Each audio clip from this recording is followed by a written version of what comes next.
उड़ने वाली चुड़ैल। अमनपुर नाम के गांव में चंगू मंगू नाम के दो किसान दोस्त रहते थे। दोनों का आपस में बहुत प्यार था। रोज की ही तरह आज भी दोनों एक साथ अपने खेत की ओर जा रहे होते हैं। अरे यार मंगू, मौसम बड़ी तेजी से बदल रहा है। बता, क्या लगता है तुझे, इस बार फसल हो पाएगी? हाँ, क्यों नहीं हो पाएगी भाई। मेरे पास तो फर्टिलिक्स है, मैं शहर से लाया हूँ। ओ, खाद तो अरे वो तो हमारे पास भी है। सब गुड़ गोबर कर देता है तू, ये शहर में मिलता है। अरे तू कहाँ से पाएगा, बहुत महंगा मिलता है ये। दिखा दी ना अपनी औकात। मंगू, आखिर हमारे बीच पैसा आ ही गया। अरे नहीं चाहिए मुझे तेरे जैसा दोस्त जो हमेशा मुझे नीचा दिखाना चाहता है। अरे चंगू, पर मैंने कब तुझे नीचा दिखाया? अरे मैं तो सच्चाई कह रहा हूँ। गांव के बीचों बीच दोनों बुरी तरह लड़ पड़ते हैं। कुछ ही देर में बोला चाली हाथापाई में बदल जाती है। गांव के कुछ लोग आकर उन्हें छुड़वाते हैं और अपने अपने काम पर जाने को कहते हैं। शाम को मंगू तो अपने घर लौट आता है, पर चंगू नहीं आता। अभी तक ये घर नहीं आए। इतनी देर तो ये कभी नहीं करते। भगवान ना करे इन्हें कुछ हो तो नहीं गया ना। मंगू भाई साहब के घर जाकर पता करती हूँ।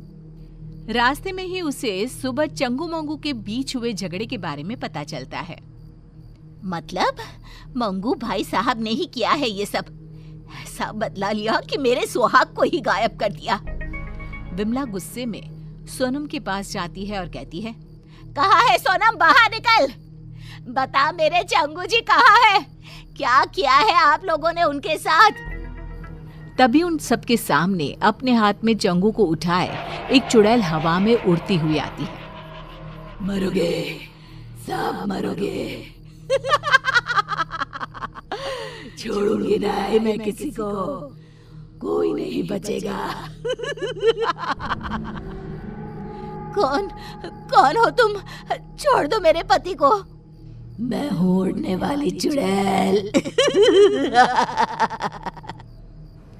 सबकी आंखों के सामने वो चुड़ैल चंगू को उड़ाकर ले जाती है। बचाओ, बचाओ! अरे अरे कोई बचाओ मुझे! उसी रात से गांव में उड़ने वाली चुड़ैल का साया मंडराने लगता है। अगली सुबह केसारी लोटा लिए खेत की तरफ जा रहा होता है। तभी चुड़ैल उड़ती हुई आती है और उसे हवा में उड़ाकर ले जाती है। अरे चुड़ैलिया, मुझे छोड़ दे मुझे चुड़ैलिया। अरे चाहिए तो मेरा ये लोटा ले ले। तेरे लोटे का मैं क्या करूंगी? मुझे जो तेरी चर्बी चाहिए, चर्बी। चुड़ैल चंगू की तरह ही केसारी को गांव के बीचों बीच हवा में घुमाती हुई गायब हो जाती है। धीरे धीरे चुड़ैल का प्रकोप गांव में बढ़ता ही जाता है। आए दिन कोई ना कोई गांव से गायब हो जाता। धीरे धीरे कर लोग घर से निकलना भी बंद करने लगते हैं। फिर एक दिन, ऐसा कब तक चलेगा? अरे कब तक हम लोग घर पे बैठे रहेंगे? अब तो कोई अपने घरों के छत पर भी नहीं जाता।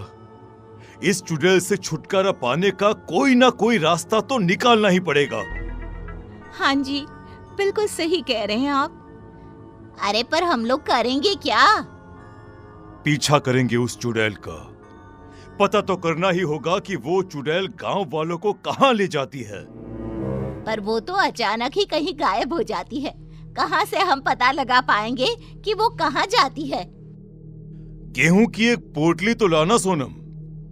ये पोटली ही आज सभी गांव वालों का ठिकाना बताएगी। शाम को मंगू जानबूझकर हाथ में एक गेहूं की पोटली लेकर गांव के चौराहे से गुजरता है। उसे देखते ही चुड़ैल उसे उठा ले जाती है। फंस ही गया, चुड़ैल के जाल में फंस गया। फंसी तो तू है चुड़ैल, मंगू के जाल में। हमेशा की तरह चुड़ैल गांव के बीचों बीच उड़कर मंगू को लेकर गायब हो जाती है। चुड़ैल के अदृश्य होते ही मंगू अपनी पोटली से गेहूं के दाने नीचे डालना शुरू कर देता है। दानों का पीछा करते हुए सभी गांव वाले एक अलग ही दुनिया में पहुंच जाते हैं। एक ऐसी दुनिया जहां हर तरफ इंसान की शक्ल की सब्जियां थी। तो कौन नया गांव मालूम पड़ता है। अरे भैया वो देखिए हमारे चंगू जी पेड़ पर आधे टमाटर बनकर लटक रहे हैं। अरे कुछ कीजिए, उनको बचाइए ना। अरे वो देखो भिंडी, केसारी ही लागत है। मतलब उड़ने वाली चुड़ैल सभी को सब्जी में बदल देती है। मतलब ये सभी सब्जियां इंसान ही हैं। इन लोगों को हम बचाए तो बचाए कैसे? तभी पेड़ पर लगा एक टमाटर कहता है, इस गांव को श्राप है कि अगर किसी ने एक भी सब्जी तोड़ी तो सभी की सभी सब्जियां इंसान में बदल जाएंगी। पर चुड़ैल के रहते कोई सब्जी को छू भी नहीं सकता। अरे वो आती ही होगी, तुम लोग भी कहीं छुप जाओ, जाओ जल्दी। ये सारी बातें मंगू सुन लेता है। वो चालाक तो था ही। वो चुड़ैल से कहता है, जो मर्जी तुम्हारी, वो सब्जी मुझे बना दो, मगर बाहर धूप में जो सब्जियां सड़कर टूट गई तो? मेरी सब्जियां टूट नहीं सकती, उन्हें ताजा रहना होगा। तो किसी को सब्जियों को पानी देने के लिए क्यों नहीं रख लेती? हाँ, ये सही रहेगा, पर ये काम करेगा कौन? हाँ, वैसे तो मुझे मटर बनना था, पर ये काम भी चलेगा। जाओ चुड़ैल, तुम आराम करो, तब तक मैं सब्जियों को पानी दे आता हूँ। मंगू बाहर जाता है और सब्जियों को पानी देने के बहाने एक सब्जी तोड़ लेता है। जैसे ही वो सब्जी तोड़ता है, जादुई नगरी खत्म हो जाती है। सभी सब्जियां इंसानों में बदल जाती है। तभी वहां भागती हुई एक खूबसूरत लड़की आती है। मैं एक श्रापित राजकुमारी थी। जब तक कोई छुपकर सब्जी नहीं तोड़ता, मैं आजाद नहीं हो सकती थी। तो मुझे बताओ, तुमने कभी किसी को सब्जी तोड़ने क्यों नहीं दी? ये श्राप था ही ऐसा। मुझे सभी को सब्जी तोड़ने से रोकना था। बाकी मुझे कुछ भी याद नहीं था। श्राप ने मेरी बुद्धि ले ली थी। पर आज जब मंगू ने हिम्मत दिखाई और सब्जी तोड़ी, तो सभी के साथ मैं भी मुक्त हो गई। मंगू की समझदारी सभी को बचा लेती है। सभी लोग वापस गांव आ जाते हैं। चंगू मंगू फिर से अच्छे दो। अंधेरा। कृपया ध्यान दें। दिल्ली के द्वारका सेक्टर 26 में एक पुराना मकान खाली पड़ा था। आसपास के लोगों का कहना था कि 5 साल पहले मकान में रहने वाला खुराना परिवार रातों रात अचानक गायब हो गया और फिर कभी कोई उस घर में रहने नहीं आया। लेकिन आज सुबह से ही वहाँ चहल पहल थी। किसी मिश्रा परिवार ने घर खरीद लिया था और मिश्रा जी का बेटा अतुल और उसकी नई नवेली पत्नी कविता वहाँ रहने आने वाले थे। सुबह के वक्त अतुल और कविता घर में पहुँचते हैं। अतुल, घर की साफ सफाई तो बहुत अच्छी से हो गई है। हाँ, देखकर लगता नहीं कि 5 साल से बंद पड़ा है।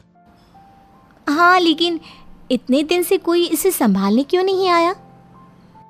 अरे कविता, इस मकान के मालिक का कोई अता पता नहीं, कहाँ चले गए कोई नहीं जानता। तो फिर आपने घर को किससे खरीदा? मकान मालिक के कोई दूर के रिश्तेदार हैं, बहुत कम पैसों में बेच रहे थे तो मैंने खरीद लिया। जानती हो ना, दिल्ली में जमीनों के भाव कितने हो गए हैं। हाँ, लेकिन कोई गड़बड़ तो नहीं है ना? नहीं बाबा, ऐसा कुछ नहीं है। अतुल बाथरूम में नहाने जाता है और कविता किचन में।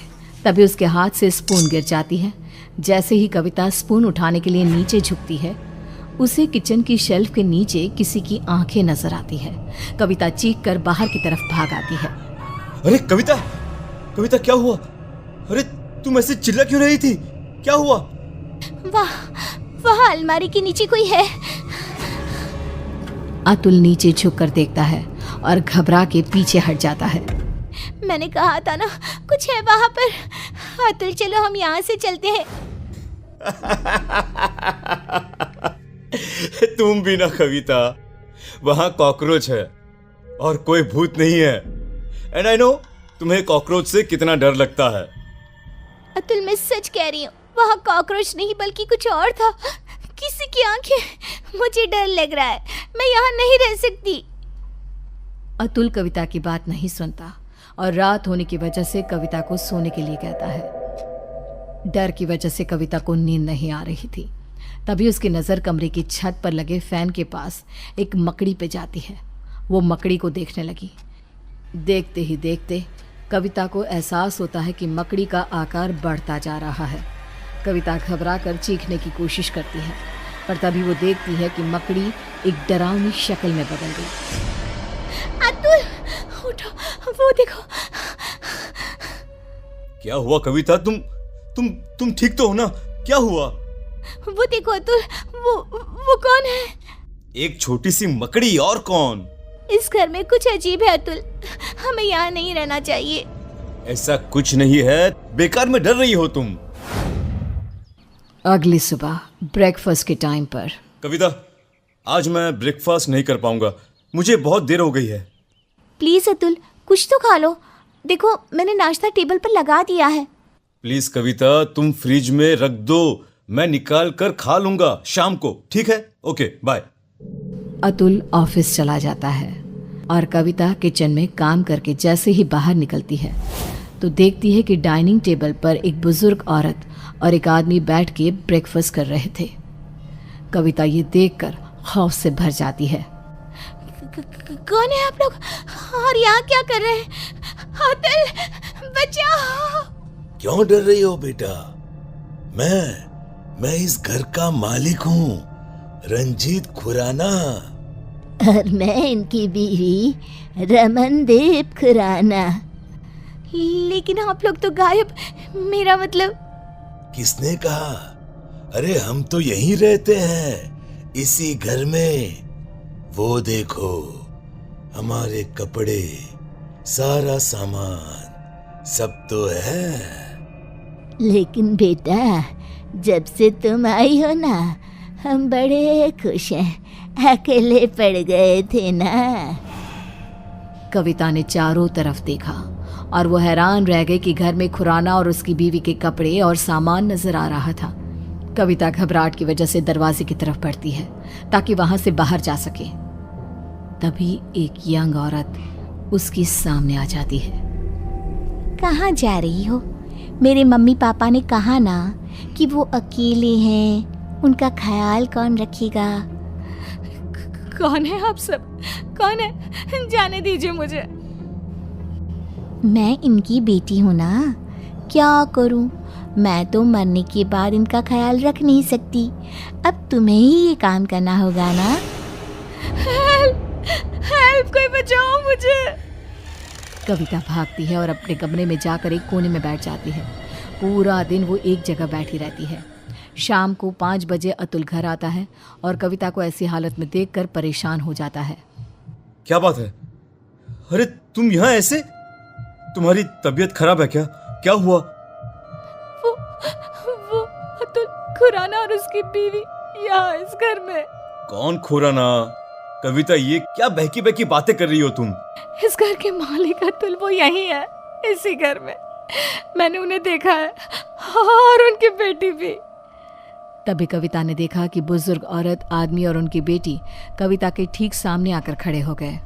वो देखो अतुल, वो सब यहाँ है, तुम देख रहे हो ना? ओ ये, अरे ये तो मेरे मॉम डैड हैं। इनसे डरने की क्या जरूरत है? चलो अब उठो, डिनर बनाओ सबके लिए। और सुनो, मम्मी पापा को इंसानों का मांस बहुत पसंद है, तो वही पकाना। क्या कहा तुमने? तुम्हारे मम्मी पापा? लेकिन तुम अतुल मिश्रा मेरे पति हो और ये खुराना, और ये क्या मजाक है? इंसानों का मांस? कौन हो तुम? ओह अच्छा, तुम्हारा पति। तुम उसकी वजह से परेशान हो।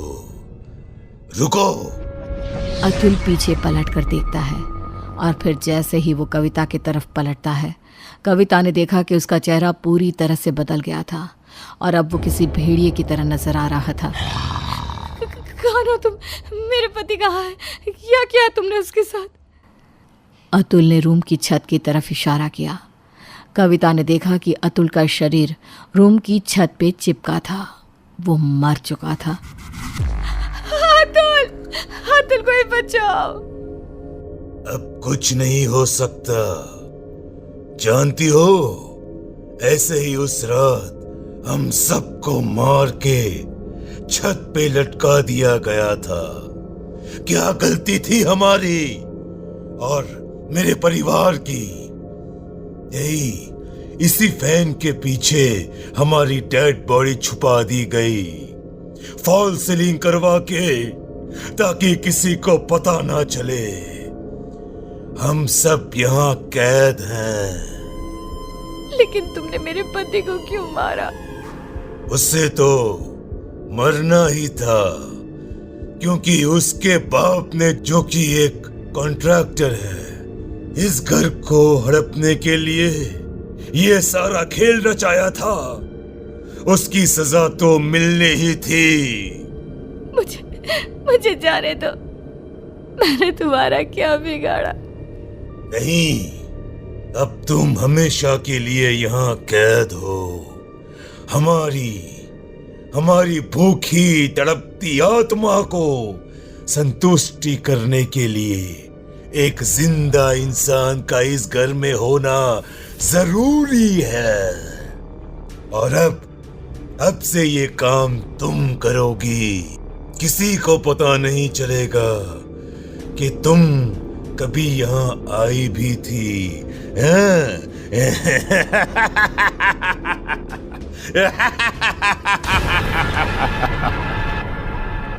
उसके बाद सेक्टर 26 में एक खबर और फैल गई कि खुराना के मकान में रहने आए अतुल और कविता भी अचानक से गायब